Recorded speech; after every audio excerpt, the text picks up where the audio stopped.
اللہ مسکراتا ہے، راضی ہو جاتا ہے۔ نبی کریم صلی اللہ علیہ وسلم فرماتے ہیں کہ جو شخص یہ تسبیح ایک بار پڑھتا ہے، اللہ رب العزت اس کے سارے گناہ معاف فرما دیتا ہے۔ شروع اللہ کے نام سے جو بڑا مہربان نہایت رحم کرنے والا ہے۔ السلام علیکم ورحمۃ اللہ وبرکاتہ۔ محترم ناظرین، آج آپ کی خدمت میں جو وظیفہ لے کر آیا ہوں، یہ ایک بہت ہی پیاری تسبیح کا عمل ہے جو کہ اللہ نے اپنے پیارے رسول صلی اللہ علیہ وسلم سے فرمایا کہ جو اس تسبیح کو پڑھے گا اس کے اگلے پچھلے سارے گناہ معاف ہوں گے اور اسے 1000 سال کی عبادت کا ثواب ملے گا۔ یہ تسبیح پڑھنے سے اللہ مسکراتا ہے، راضی ہو جاتا ہے اور اس کے تمام صغیرہ کبیرہ گناہ معاف فرما دیتا ہے، اس کے لیے قبر کی منزلیں آسان فرما دیتا ہے، اس کی مشکلات دور کر دیتا ہے اور خدا اس پر سلامتی اور رحمت نازل فرماتا ہے۔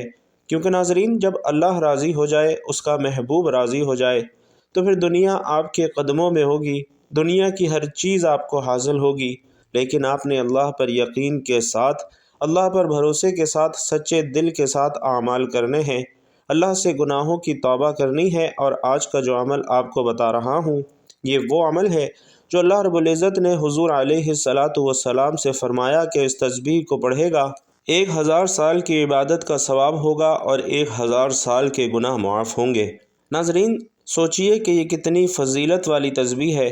یہ چھوٹا سا عمل آپ نے کرنا ہے جو آج اپنے اس بیان میں بتا رہا ہوں، لیکن اس سے پہلے ایک پیارا اور مختصر سا درود صلی اللہ علیہ وآلہ وسلم پیارے آقا سے محبت کرنے والے سبھی بھائی بہن کمنٹ باکس میں ضرور لکھ دیجئے تاکہ خیر و برکت ہو اور ہمیں اور آپ کو اس کا ثواب ملتا رہے۔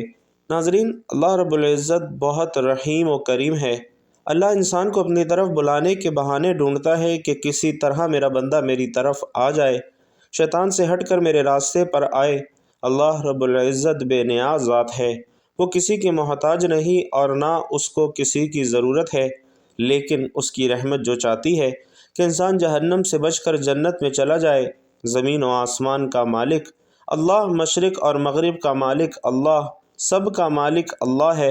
بحر و بر، عرش و فرش، ذرہ، پہاڑ، جنگلات، ہوائی اور فضائی، خلائی اور خاکی، نوری اور ناری، ساری کی ساری مخلوق اللہ کی نماز اور تسبیح بیان کرتے ہیں۔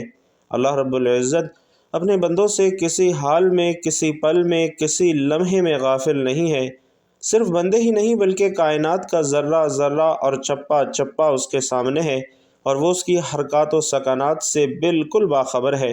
رائی کے دانے کا 1000واں حصہ بھی ہو تو ایک رائی ایسی چھوٹی ہوتی ہے کہ پھر اس کا کوئی بھی حصہ اتنی چھوٹی بھی چیز پہاڑوں کے غاروں کے اندر چھپا ہو، اس لمبی اور لامحدود فضا میں کہیں موجود ہو یا زمین کی تہوں میں کہیں پڑھا ہو، اللہ اس کو کھینچ کر باہر لانے کی طاقت رکھتا ہے اور اس کی نظر کائنات پر پوری طرح ہے۔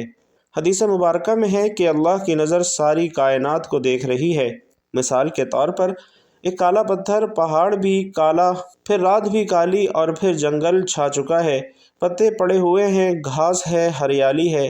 کالا پہاڑ کا کالا پتھر، کالی رات، پھر اوپر گھاس پھوس، نیچے ایک کالی چیونٹی جا رہی ہے۔ اللہ رب العزت عرش پر ہے، چیونٹی فرش پر ہے، درمیان میں اتنے پڑلے ہیں، چیونٹی کے چلنے سے کالے پتھر پر ایک نشان پڑ رہا ہے اور اللہ کہہ رہا ہے کہ میں یہ بھی دیکھ رہا ہوں۔ سبحان اللہ۔ ناظرین، کبھی آپ چیونٹی کو اٹھا کر دیکھو تو اس کے پاؤں ہی نظر نہیں آتے تو وہ کیا نشان بنائے گی؟ وہ نرم مٹی پر چلے تو نشان مشکل سے بنے، تو پہاڑ اور پتھر پر نشان کیسے بنیں گے؟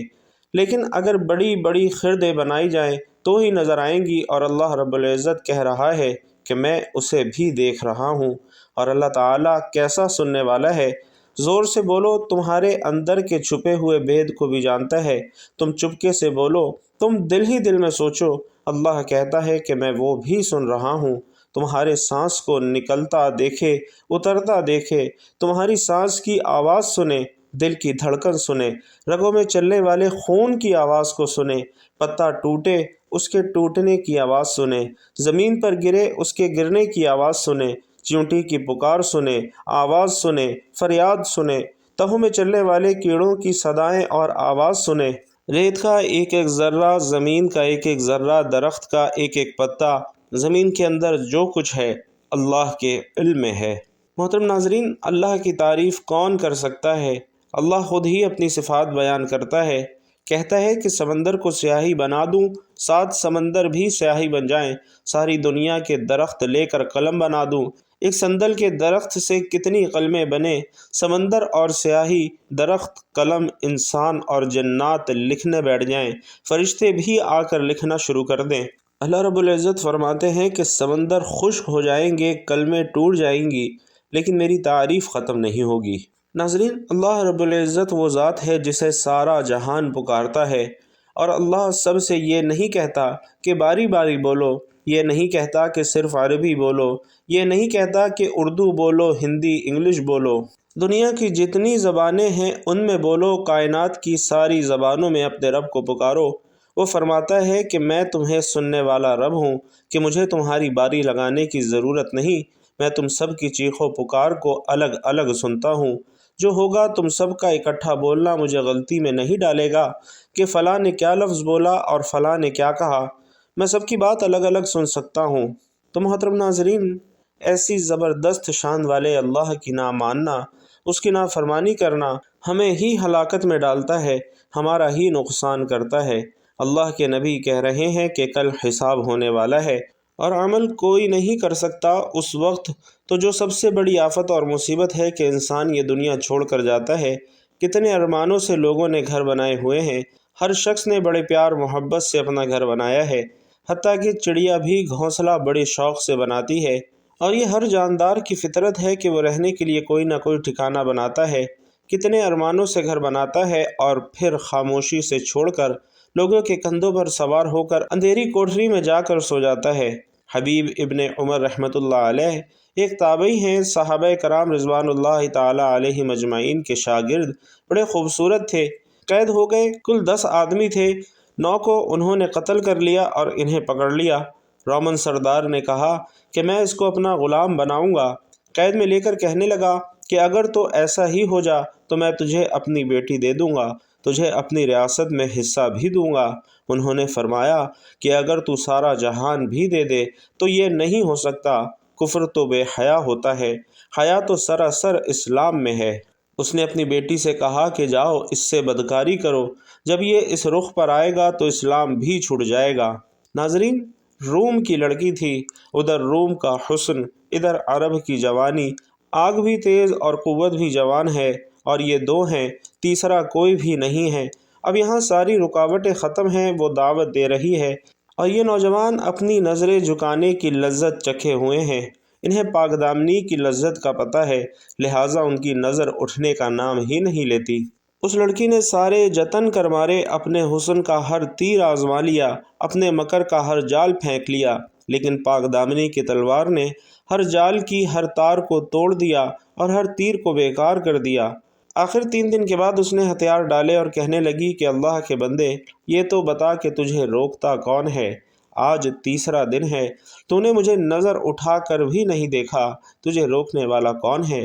انہوں نے کہا کہ مجھے روکنے والا وہ ہے جو نہ سوتا ہے نہ اونگتا ہے، نہ جو مجھ سے غافل ہے، وہ میرا رب ہے جو عرش پر بیٹھا مجھے دیکھ رہا ہے کہ میری محبت غالب آتی ہے یا پھر شہوت غالب آتی ہے، مجھے آگے کرتا ہے یا شیطان کو آگے کرتا ہے۔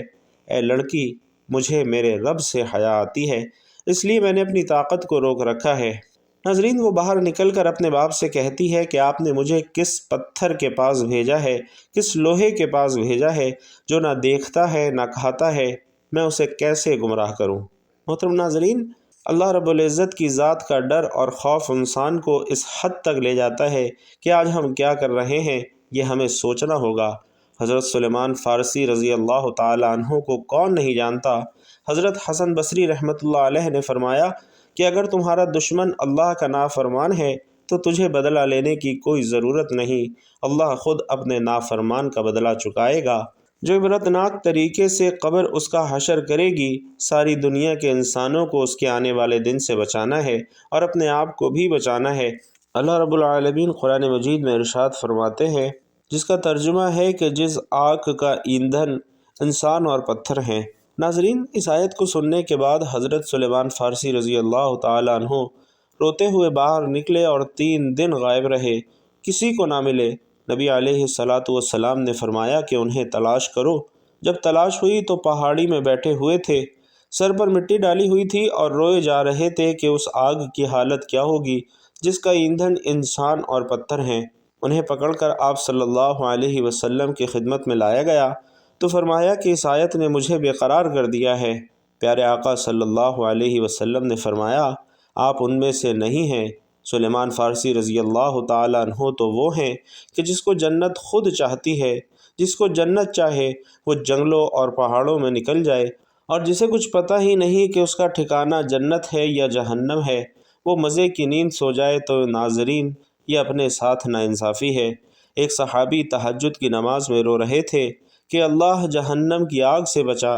کسی نے آ کر دیکھا اور فرمایا کہ اے بھائی، تو نے کیا کر دیا؟ تیرے رونے کی وجہ سے آسمان میں صف ماتم بچھی ہوئی ہے، تیرے رونے نے فرشتوں کو بھی رلا دیا ہے۔ ایسا درد اور غم ان کے اندر اتر گیا تھا۔ اور بھائیوں اور بہنوں، آج ہمیں 5 وقت نماز پڑھنے کی بھی توفیق نہیں ہوتی، کیونکہ ہمارے دلوں کے اندر اللہ کا ڈر اور خوف نہیں رہا۔ جو لوگ اللہ سے ڈرتے ہیں وہ دنیا سے بھاگتے ہیں، اور جو دنیا کے پیچھے بھاگتے ہیں دوزخ ان کی منتظر ہے۔ ایک نوجوان نے دوزخ کا ذکر سنا اور اپنے کپڑے اتار دیے اور جا کر ریت پر لیٹ گیا، تڑپنے لگا اور کہنے لگا اے نفس دیکھ، یہ ریت کی آگ تجھ سے برداشت نہیں ہوتی تو دوزخ کی آگ کیسے برداشت کرے گا؟ رات کو مرغا بن کر ساری رات سوتا ہے، دن کو بیکار پھرتا ہے، تیرا کیا بنے گا؟ حضور صلی اللہ علیہ وسلم یہ سارا منظر دیکھ رہے تھے۔ فرمایا ادھر آ، تجھے خوشخبری سناؤں، تیرے لیے آسمان کے سارے دروازے کھول دیے گئے ہیں، اور اللہ خوش ہو رہا ہے اور فرشتوں سے کہہ رہا ہے کہ دیکھو میرا بندہ ایسا ہوتا ہے۔ ان کے دلوں میں اللہ کا اتنا ڈر اور خوف تھا کہ اللہ تعالیٰ خوش ہو کر فرشتوں سے فرما رہے ہیں کہ دیکھو میرا بندہ ایسا ہوتا ہے۔ اور ناظرین، آج ہم اللہ کی کتنی نافرمانیاں کرتے ہیں۔ اللہ رب العزت سے دعا ہے کہ ہم سب کو نیک عمل کرنے کی توفیق نصیب فرمائے۔ حضرت ابو درداء رضی اللہ تعالیٰ عنہ سے حضور اقدس صلی اللہ علیہ وسلم کا یہ ارشاد نقل ہے، کیا میں تمہیں بہترین عمل نہ بتاؤں جو تمہارے مالک کے یہاں بہت زیادہ پاکیزہ ہے، تمہارے درجات کو بہت زیادہ بلند کرنے والا ہے، تمہارے لیے سونا اور چاندی خرچ کرنے سے بھی بڑھ کر ہے، بلکہ اس جہاد سے بھی بڑھ کر ہے جس میں تم دشمنوں کے سر قلم کرو اور وہ تمہیں شہید کرے؟ فرمایا ضرور ارشاد فرمائیے۔ تو آپ صلی اللہ علیہ وسلم نے فرمایا کہ وہ عمل اللہ کا ذکر ہے۔ اسی طرح حضرت معاذ بن جبل رضی اللہ تعالیٰ عنہ فرماتے ہیں کہ اولاد آدم کو کوئی ایسا عمل نہیں جو اسے اللہ کے عذاب سے ذکر اللہ سے بڑھ کر نجات دلانے والا ہو۔ عرض کیا کہ جہاد بھی نہیں؟ ارشاد فرمایا کہ جہاد بھی ایسا نہیں، کیونکہ اللہ کا ارشاد ہے کہ جس کا ترجمہ ہے کہ اللہ کا ذکر سب سے بڑی چیز ہے۔ حضرت حسن بصری رحمۃ اللہ علیہ فرماتے ہیں کہ حضور اقدس صلی اللہ علیہ وسلم سے پوچھا گیا کہ کون سا عمل افضل ہے، تو ارشاد فرمایا مرتے دم تک ذکر اللہ کے ساتھ ردب اللسان رہنا۔ اسی طرح مالک بن دینار رحمۃ اللہ علیہ فرماتے ہیں کہ جو شخص مخلوق کے بجائے خالق کی یاد سے مانوس نہیں، اس کا عمل ناقص، دل اندھا اور عمر ضائع ہے۔ حضرت انس بن مالک رضی اللہ تعالی عنہ حضور علیہ الصلاۃ والسلام کا یہ ارشاد نقل کرتے ہیں کہ اللہ تعالیٰ کا ذکر ایمان کی علامت ہے اور نفاق سے بری ہے اور دوزخ سے حفاظت کا سامان ہے۔ باب العلم حضرت علی رضی اللہ تعالی عنہ روایت کرتے ہیں کہ ذکر 2 ذکروں کے درمیان ہے اور اسلام 2 تلواروں کے درمیان ہے اور گناہ 2 فرضوں کے درمیان ہے۔ ناظرین، ذکر 2 ذکروں کے درمیان ہونے کا مطلب یہ ہے کہ بندہ اس وقت تک ذکر نہیں کر سکتا جب تک اللہ تعالیٰ اپنی توفیق کے ذریعے اسے یاد نہ کرے۔ پھر جب وہ اللہ کا ذکر کرتا ہے تو اللہ اس کی طرف سے مغفرت کی شکل میں اس کا ذکر کرتا ہے۔ اسلام 2 تلواروں کے درمیان ہونے کا مطلب یہ ہے کہ اسلام قبول کرنے سے پہلے بھی کافر کے ساتھ لڑائی اور قبول کے بعد بھی مرتد ہو جائے تو بھی انجام قتل ہے۔ اور گناہ 2 فرضوں کے درمیان ہونے کا مطلب یہ ہے کہ پہلے تو گناہ نہ کرنا فرض تھا، کر لیا تو توبہ استغفار فرض ہو گیا۔ ناظرین محترم، اللہ رب العزت کے ذکر میں کتنے بڑے بڑے فضائل رکھے ہیں، ذکر کرنے والوں کو کتنی خوشخبریاں دی گئی ہیں، اللہ ذکر کرنے والوں سے کتنا راضی ہوتا ہے۔ محترم ناظرین، آج جو تسبیح ابھی بتا رہا ہوں اس کی وجہ سے انسان کے اگلے پچھلے سارے گناہ معاف ہو جاتے ہیں۔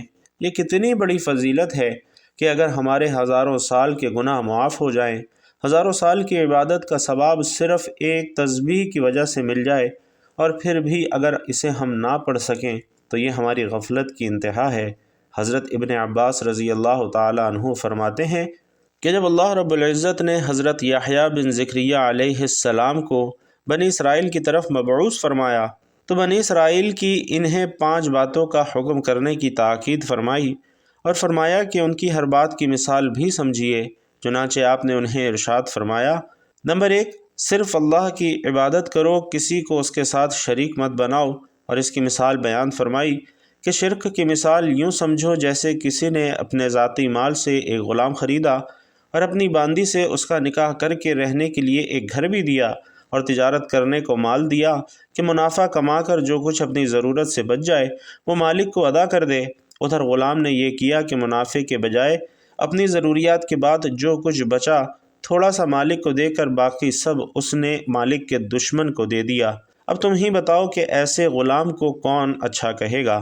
دوسرے نمبر پر آپ نے انہیں نماز کا حکم دیا اور اس کی مثال دی جیسے کوئی شخص کسی بادشاہ کی ملاقات کے لیے شرف حاصل کرے، لیکن شرف حاصل ہونے پر جب بادشاہ اس کی طرف متوجہ ہو تو اس کی حاجات معلوم کر کے پوری کرے تو یہ خود کمال غفلت شیطان بائیں جھانکنا شروع کر دیں، جس پر بادشاہ بھی منہ موڑ کر اس کی طرف سے بے نیاز ہو کر بیٹھ جائے۔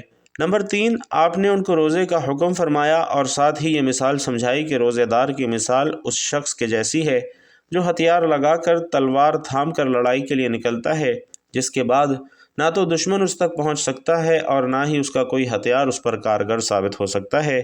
چوتھے نمبر پر آپ نے انہیں صدقے کا حکم دیا اور یہ مثال سنائی جیسا کسی شخص کو دشمن قید کر لیں اور یہ ایک خاص رقم کے عوض اسے تھوڑا کر کے پھر تھوڑا جو بہت کچھ بھی کماتا ہے اسے ادا کرتا ہے، حتیٰ کہ اپنے آپ کو آزاد کروا لیتا ہے۔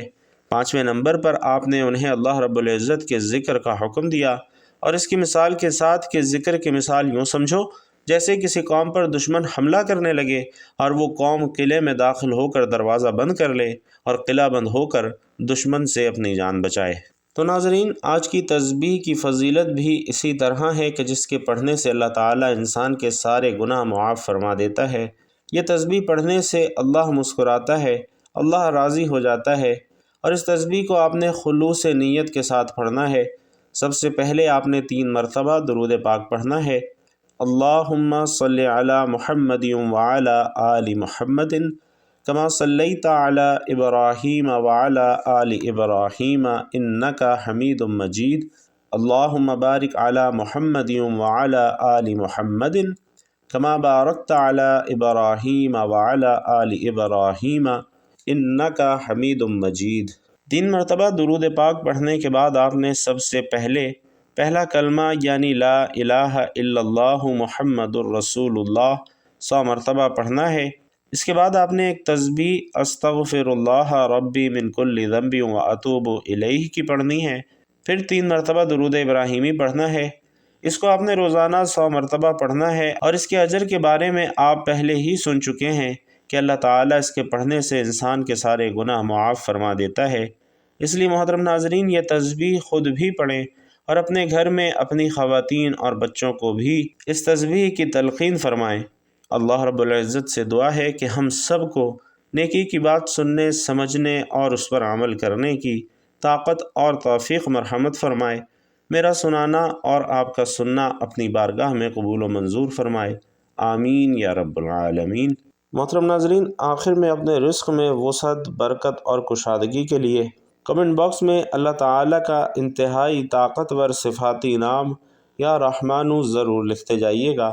اللہ تبارک و تعالیٰ آپ سب کا حامی و ناصر ہو، آمین یا رب العالمین۔